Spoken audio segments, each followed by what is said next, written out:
In 2020, we made the huge decision to sell our home in the lower 48 and move north to Alaska to live a way of life free from the hustle and bustle of big city life. Join us here as we share our everyday adventures living free in Alaska.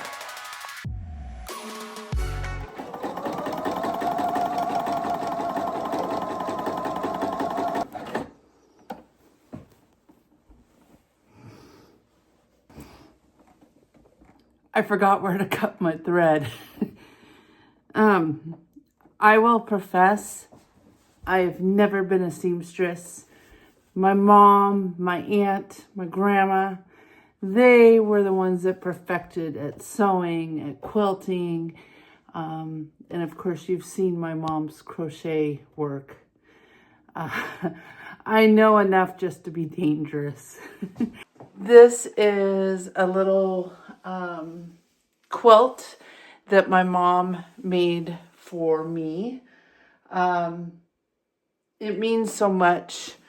When she made it, we put this in Gary's girls' room when we had our river house, hoping that someday they would come and visit and see that we thought of them. And each turtle represented one of Gary's girls.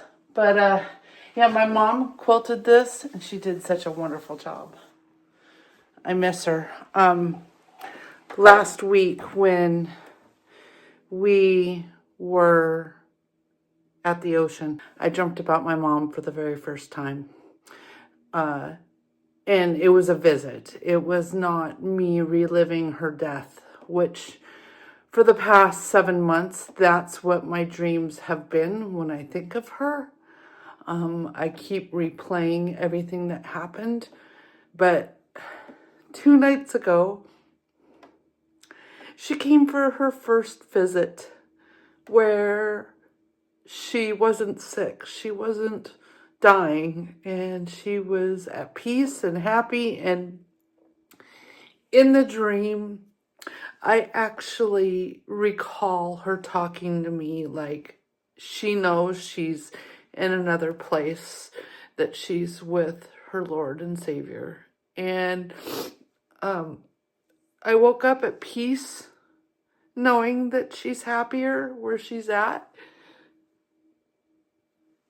And I don't mean to cry, but it was so refreshing to have a dream about her and not seeing her die over and over and over again. So I feel like she truly came to visit me when we were in our happy place at the ocean down on the Kenai. That is one of our favorite campgrounds. If we have to pay for camping, that is a place I don't mind. And I think she was there with us. Anyways, okay, let me show you what I'm doing. Midnight sun is coming and we need to do something. So when we are camping in Alaska in the summer, we have better daylight blocking. Let's go downstairs. I'll show you what we're doing.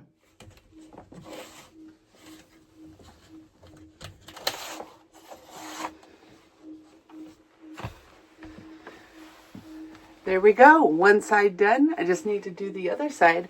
And I think we found ourselves some really cute curtains that really match the decor of the camper. I did have to do a little retrofitting. This valance box was down here covering this. I had to lift it up so there was room to slide the curtain. I have to do that over at the dinette and repeat the process, but I think this is going to work. Well, what do you think? I think it makes it look just a little bit more homier. And what's really nice is if it's hot, this window doesn't open, so I guess that doesn't matter, but there's a bug screen on here. Gary has talked about trying to figure out how to get this window to open, so who knows, maybe that's a future modification.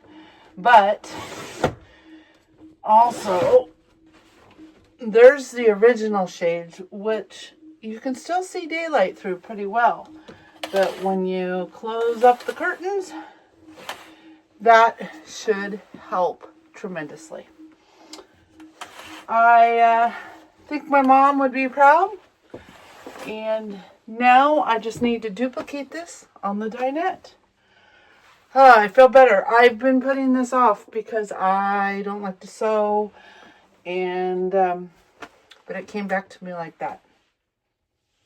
All is good. All right. Let's see what else we can get in trouble with. I would say let's go check in with Gary and see what he's up to. But right now he is showing our boat to a prospective buyer.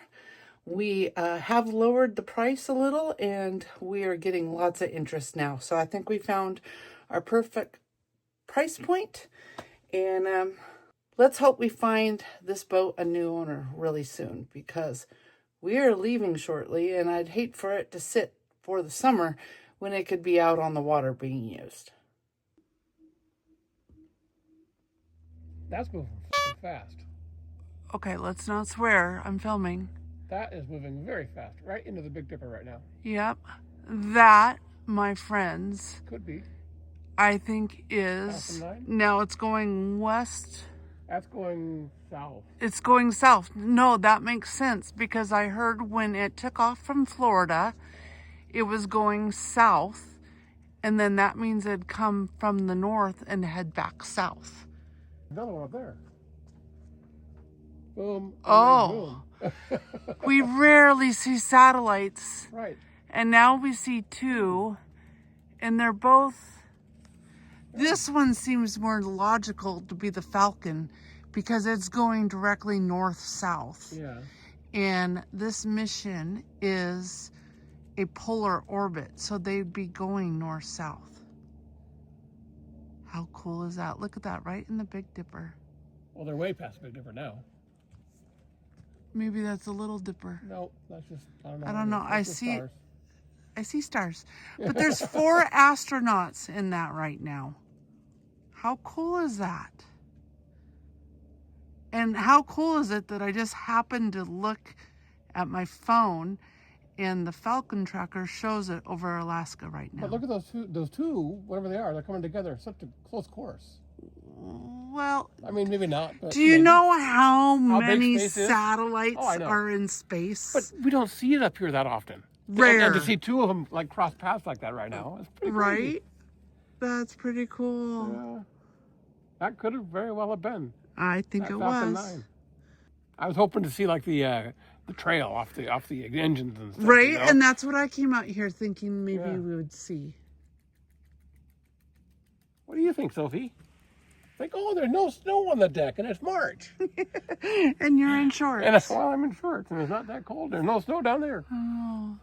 This is SpaceX site, and when I first pulled it up, it showed the Falcon directly over Alaska, and as you can see right now, it's definitely going southbound because this was way up on top of the pole earlier. They're 435 kilometers up.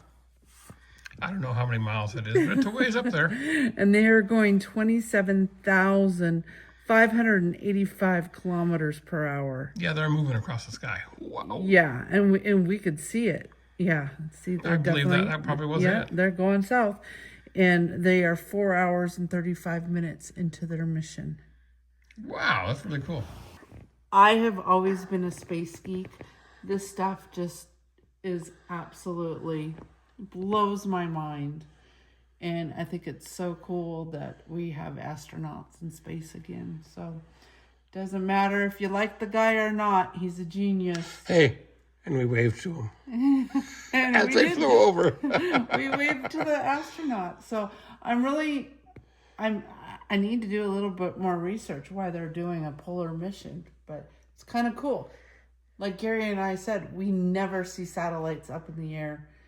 Well, we're usually not outside that much when it's super dark. Well, summertime we don't have dark. But yeah, very cool. All right, back to your regular programming.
Breakfast time.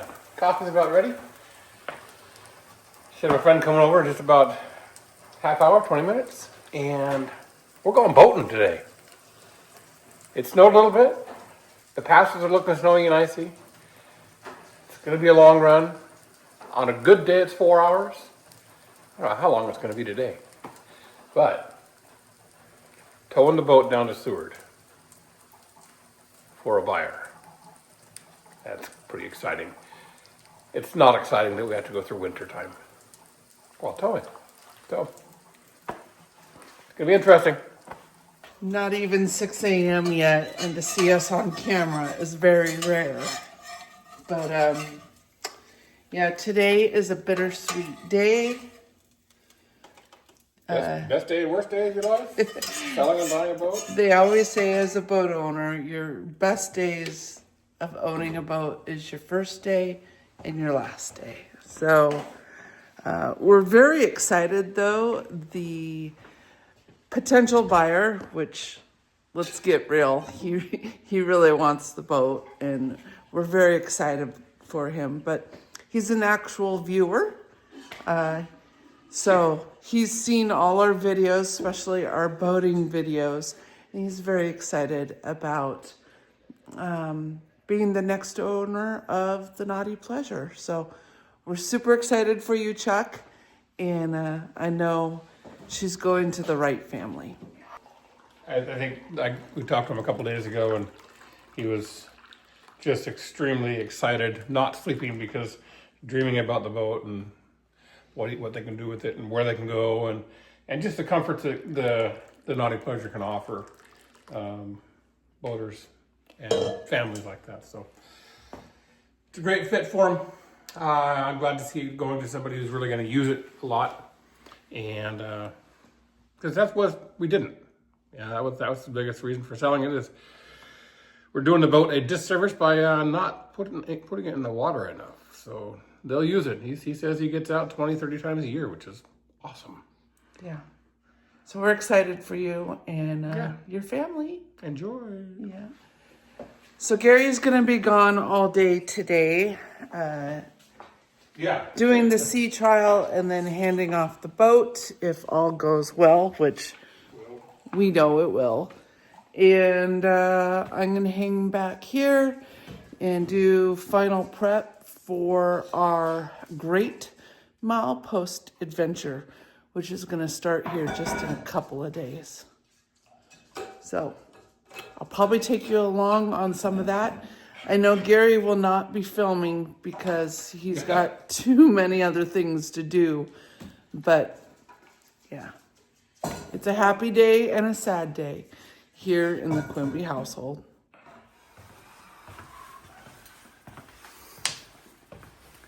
It's going to be a day. Just kind of spent a little bit of time looking at the weather. Turnagain Pass is about 7 to 10 inches of snow on it right now. Not plowed. Turnagain Arm, not looking so hot. It's going to be a day. Looking forward to it though. Great. Holy crap. Turnagain Pass? Yeah, it's bad. It's bad. It's really bad. All the way down, even Turnagain Arm. Oh yeah, it's gonna be a butt puckering, leather sucking day.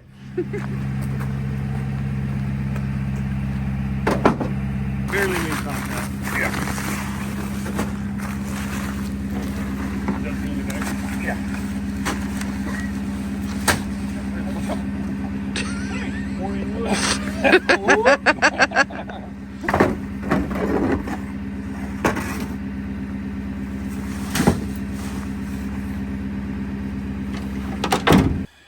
All right, guys, I'm out.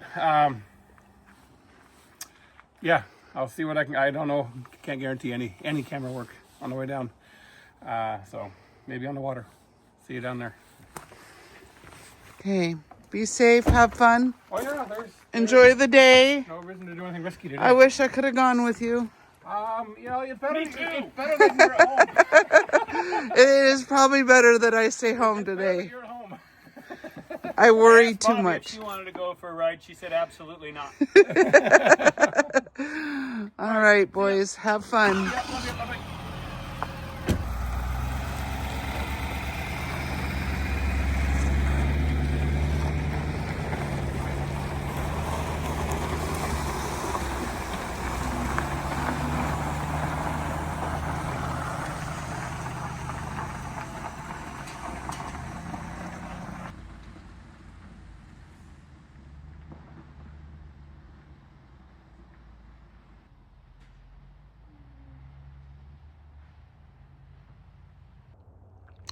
Try not to cry. She was a good boat and an amazing chapter here in Alaska. You know, it's not the end of our boating days. It's just it's a break. At some point, I know Gary and I will probably get another boat in our future. This just isn't the time. All right, time to go to work.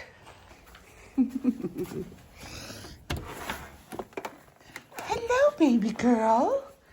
What are you doing? What are you doing? Good morning. 76 more miles. Good. Not in a hurry.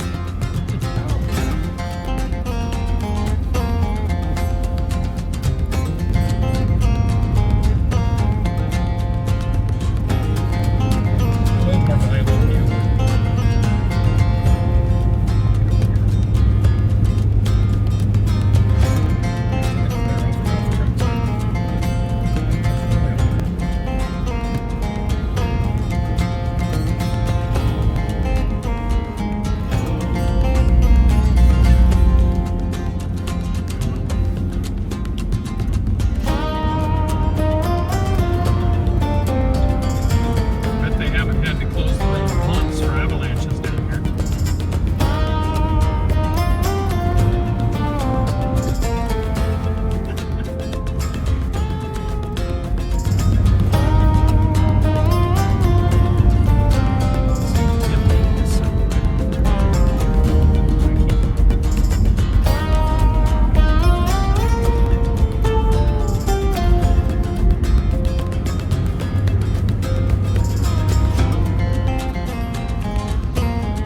Tanner's digging a ditch.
Getting close to go day.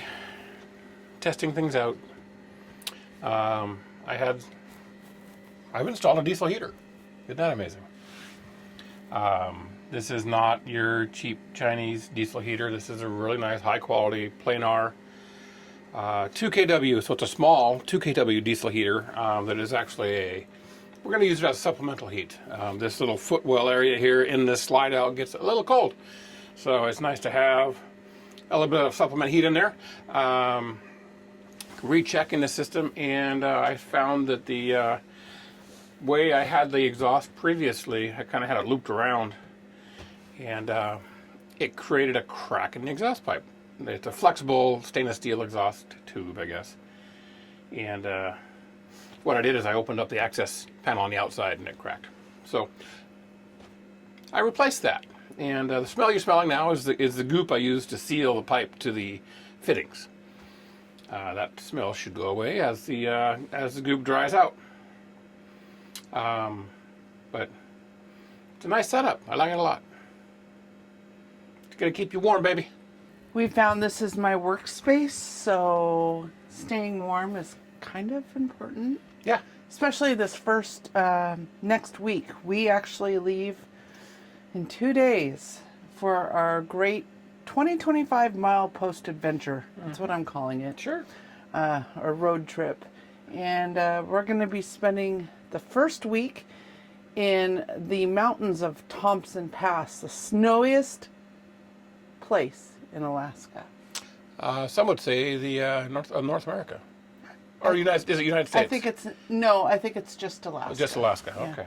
But they can get an incredible amount of snow, and we're going to go there for the Valdez hill climbs. And they just got an incredible amount of snow, 2 to 3 feet, and there's avalanche warnings right now. So they're getting out there for avalanche mitigation this weekend, I hope. And we'll see what goes on. I hope so, because we leave on Monday. But yeah, we thought we would show you final things that we have been doing. We apologize. Last week, again, we didn't put out a video. We've just been super slammed with work, with preparing for this big 2-month trip. And it was also my birthday. So Right. I took Happy the birthday day off. to you. I'm a big 28 years old. Woo! I love you. Forever 28. I love my younger lady. Anyway, so we will show you all the things that we have done since our shakedown trip to Sure. make life a little more simple.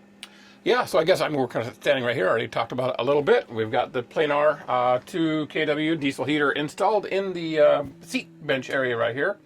And on the back side, I also did install a air return, so it's blowing air out that way and then sucking air in from this side over here. So it does circulate the air around the cabin a little bit. And then we can put the seat back together and not even know it's there.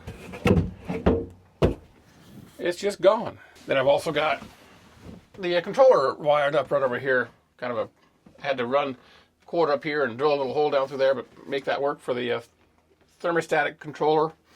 So yeah, should work out pretty nice. What else have we done in here? Well, that was there before, but I don't know if we talked about this. So this is a Victron Touch 70 screen powered by the Victron Servo GX, which pulls a ton of information from shore power, inverter, generator, solar, DC to DC charger, propane tanks, water tank, gray tank, black tank, all that kind of stuff comes into this one area. So we have a ton of information right here in this one screen. Right now we're showing grid power, we're showing AC use, we're showing DC use, battery voltage, or battery percentage. We also got this amazing screen right here where we show our tank levels. Fresh, gray, and black, and then propane is on here as well. So this is a really nice, usable interface that we can quickly monitor our tanks and power levels and everything like that. It took a bit to install. It was very invasive. There's a lot of extra cables run, and it was very time consuming. Had to drop the belly pan down a couple times and this and that, but it's done.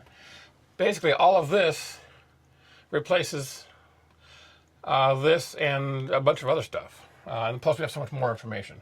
At some point I'll get rid of this whole thing and just put a nice little sign there or something like that. Because it still works, but we found that this was very inaccurate even on our first run. When we got home, our black tank was full, it showed 2/3. Our gray tank was fullish, and it showed 1/3. Our fresh was almost empty and it showed 2/3.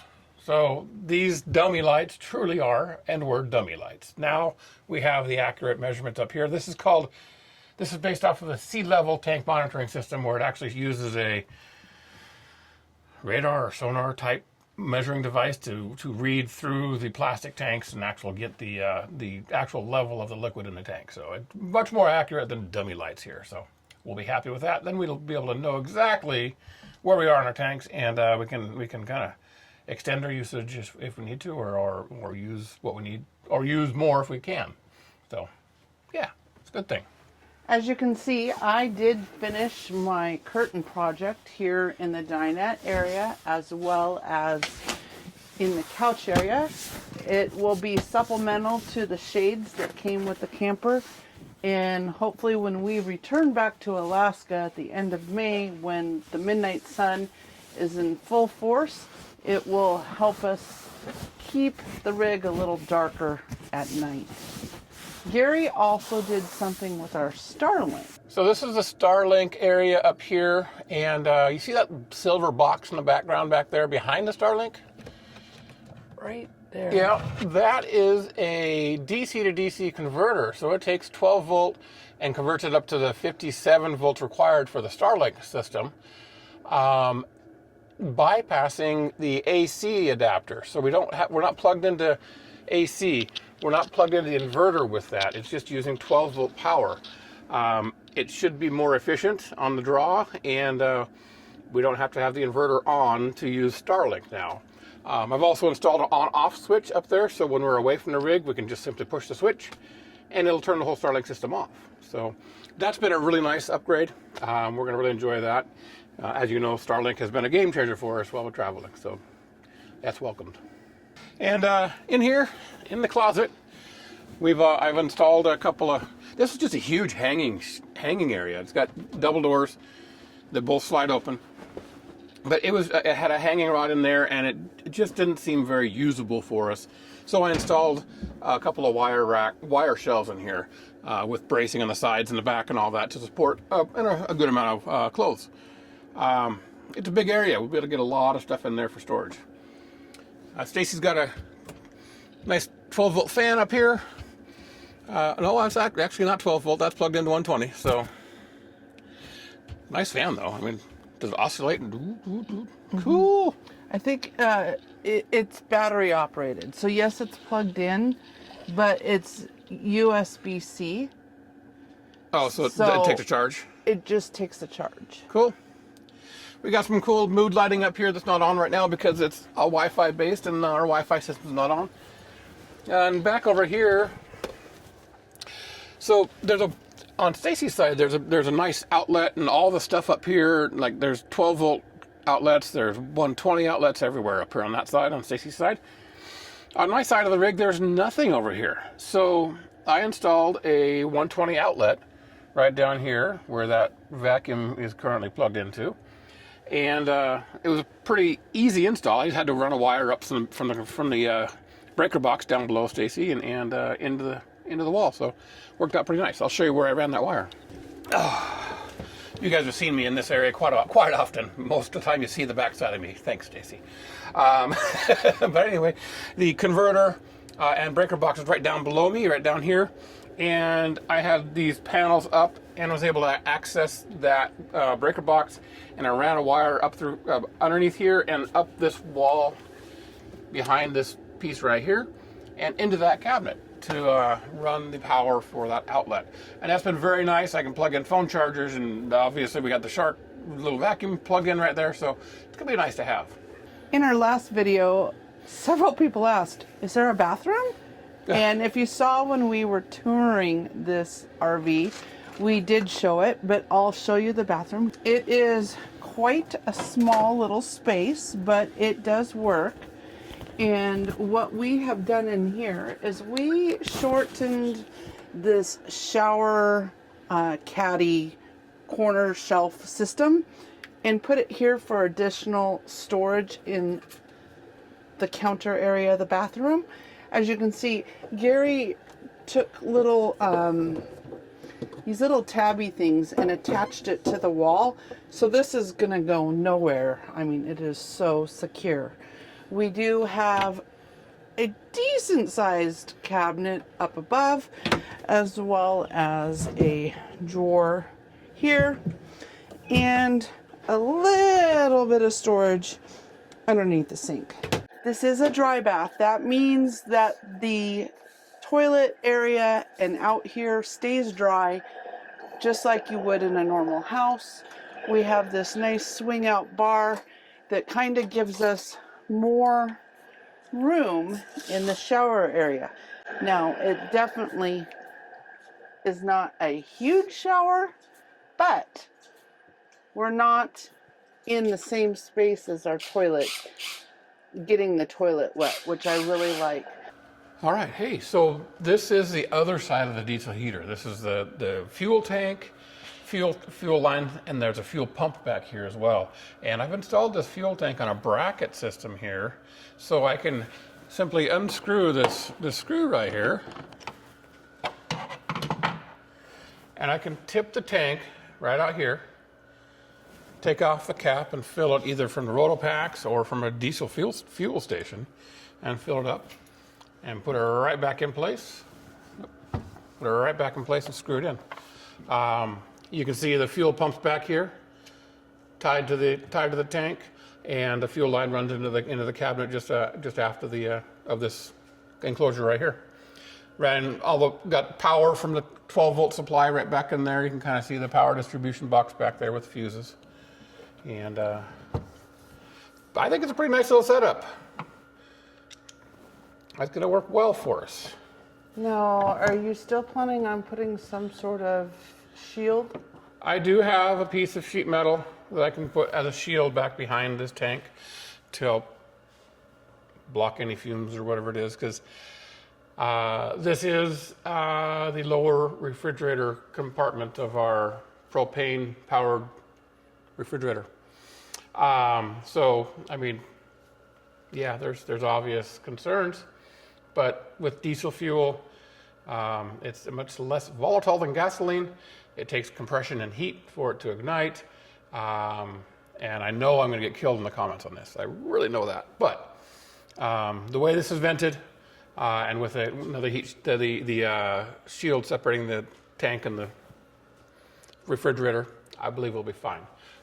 There's plenty of venting in here and behind the refrigerator and all the way up. And I know you've thought about this a lot. And the other nice thing that we can do is if we turn on the diesel heater and we're boondocking, we could switch the fridge to electric. Yes. And then there's absolutely zero worry about a flame in fuel. And that'll be the common practice, especially when we're using a diesel heater. It's cold outside, and these refrigerators don't work that well on propane when it's cold outside. They do suggest using electric. So more than likely it'll be on electric anyway when it's cold. And then, so we have this tank here. It's like 1.7 gallons. And back here in the back of the camper,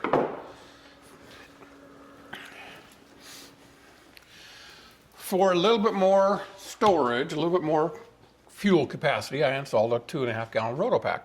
So it's here on the ladder, and I believe it's pretty dang stable, and it's locked. So it shouldn't be going anywhere, and we'll have extra run time. And we don't know how long it's going to run on a tank. I've heard up to 4 or 5 days, depending on temperature and conditions and all this and that. And we're not running at primary heat. This is all secondary heat. So this could last us quite a while, I hope. You installed the Mopica, but you probably can't see it, can you? Right, yes. So in our propane tank cabinet here, we've got two 30-pound or 30-pound propane tanks.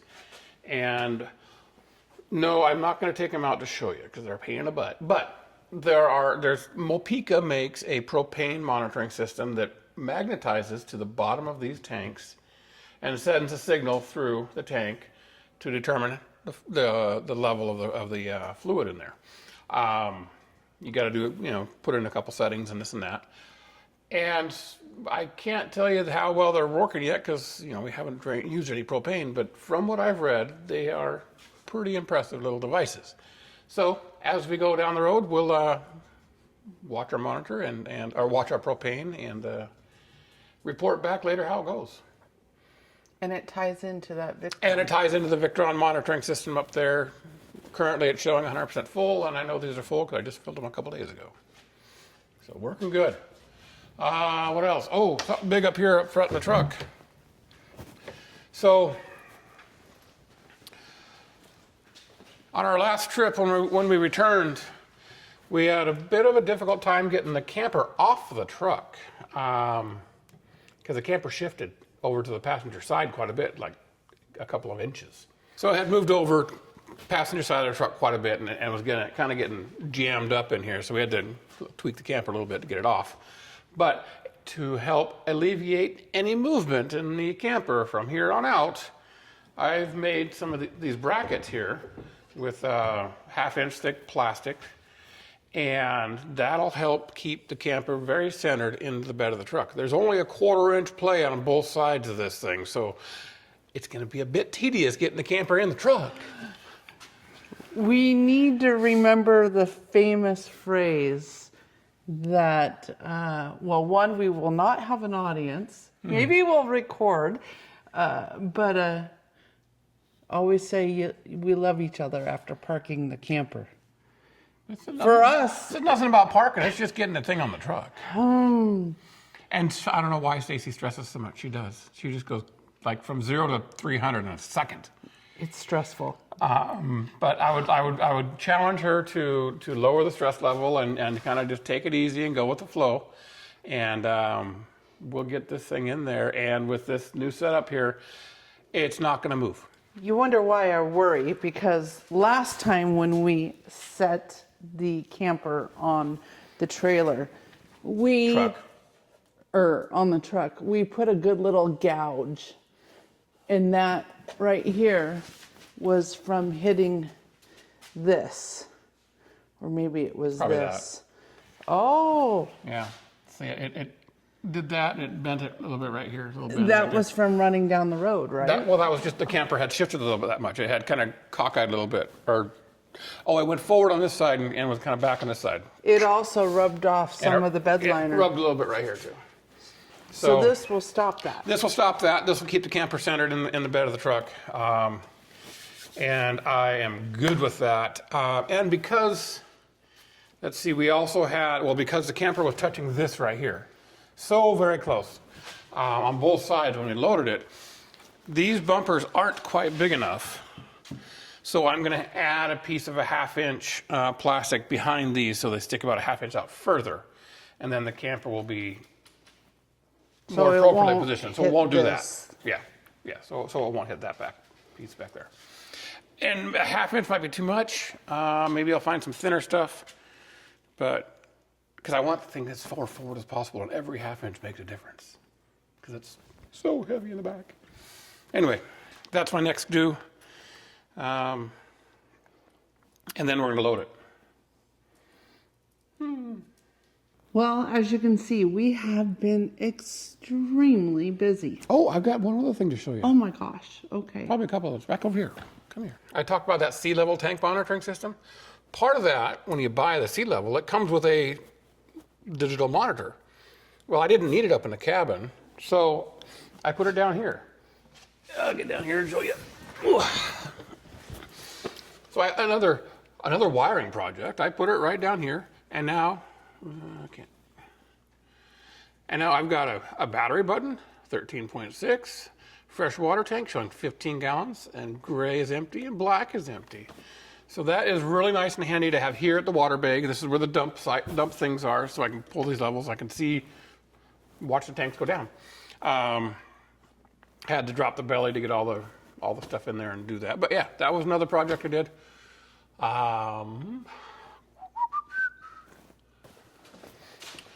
So in order to take advantage of charging while driving, there's a couple options you can do. The power from the trailer plug is just so minimal it doesn't really provide any charging.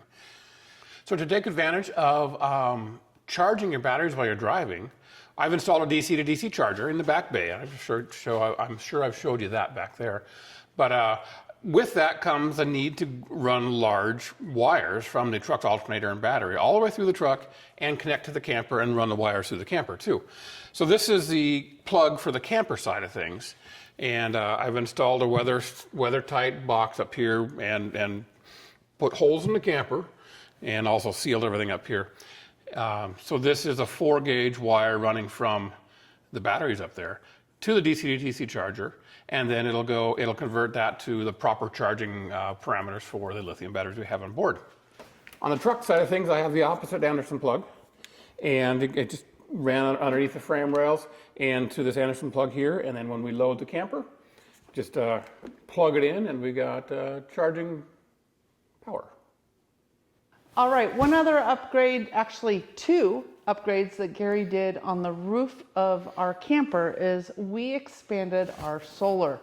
The solar came with 2 100-watt panels, but Gary went ahead and recycled our panels from our other camper and installed them on top of this camper. So we've got 2 in the middle and then 2 in the back. Another amazing upgrade that I'm really enjoying, and it's making it possible to work on the road, is installing Starlink on the roof. With this setup, we actually have Starlink in motion as we travel. And how he connected it is with some magnetic mounts that we got at mobilemustheves.com. And what's really nice about this system is we can just pull the dish straight up off the roof and transfer it to the motorhome if we're taking the motorhome somewhere. To do that, we just had to buy a separate cable. So we have a dedicated cable from the dish to the router for each vehicle. The motorhome has one, and now the camper has one. And then again, we just lift it off. It's magnetically attached, and we can move it between the two RVs. So super excited about this. Gary did a really great job of rerouting it, and the Starlink router is just right here in the bedroom area, so he didn't have far to go with the routing of the cables, and it worked out great on our first trip. And I know this 2-month-long trip, I'm gonna be very thankful for it. There's no having to deploy. However, if we happen to get someplace, say we're in big trees and we need to land deploy, we could do it. We just need a different cable to attach. But we've been parked in some pretty good trees, and we still had service pretty well. So that's it here on the roof. Well, as you can see, we have been super, super, super busy. Yeah. It's been project after project. Yeah, and then, of course, celebrating my birthday, your birthday a couple weeks ago. Well, yeah. Just trying to get ready for this trip. I can't believe we leave in 2 days. Yeah, so that's a little, yep. There's still a lot to do. We're taking snow machines with us. Haven't touched them yet. And we're supposed to go to the Sportsman show today, so. Yeah, and dinner tonight. I have a feeling we're going to have a very late night tonight and possibly tomorrow. But we just want to thank you for hanging with us. You know, we try to get a video out every week, but sometimes life just happens. Yep. And last week it didn't happen. But moving forward, we've got some adventures. Next time we come to you, we will officially be on the road for several months, taking you all over Alaska, well, and mostly Canada. Right. This big trip is focusing on Canada and getting roads logged down there. So we're going to take you to some pretty amazing places. We're going to have a good time, guys. Yeah, so thank you for watching. Please give us that big thumbs up if you enjoy this video. Share it out to your friends and family if you'd like, and subscribe if you haven't done so. And we hope to see you down the road, on the road, and wherever. Yeah, and remember, love on your loved ones, because tomorrow's never promised. Take care, guys. All right. See ya. Let's get this show on the road. Bye. Thanks again for watching. Don't forget to like, subscribe, and hit the notification bell so you are notified whenever we post again. And lastly, we hope that you will join us here next time on Living Free Alaska.